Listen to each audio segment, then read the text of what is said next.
Një vizitë që shërbeu për t'i dhënë një shtysë miratimit të reformave në sistemin e drejtësisë dhe në atë gjyqësor, kështu e kanë cilësuar mediat e huaja ardhjen e sekretarit amerikan të shtetit John Kerry në Tiranë. Agjencia e lajmeve Reuters shkrua në një artikull kushtuar vizitës së Kerryt se ai vjen në Shqipëri për të inkurajuar politikanët në miratimin e reformave antikorrupsion.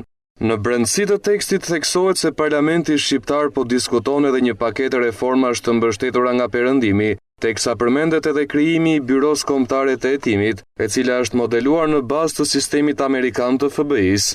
Kerry do t'jap një shtysë, deklaroi një zyrtar i lartë i Departamentit të Shtetit, i cili preferoi të ruante anonimatin. Në të njëjtën linjë ka qëndruar edhe The Associated Press, e cila nënvizon se Shtetet e Bashkuara janë një mbështetës i Shqipërisë. Në artikull shkruhet se amerikanët kanë investuar deri më tani $20 milion për të ndihmuar në miratimin e reformave, duke shtuar se $5 milion janë planifikuar që të shpenzohen gjatë këtij viti.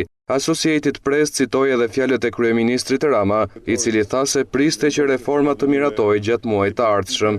Ndërkohë Voice of America e vuri theksin tek masat e rrepta të sigurisë, duke thënë se autoritetet shqiptare kanë thirrur në detyrë 1500 trupa policore. Në mbyllje të artikullit shkruhet se kjo vizitë ishte vizita e 5 e një sekretari të Shteteve të Bashkuara të Amerikës në Shqipëri, pas James Barker, Madeleine Albright, Colin Powell dhe Hillary Clinton.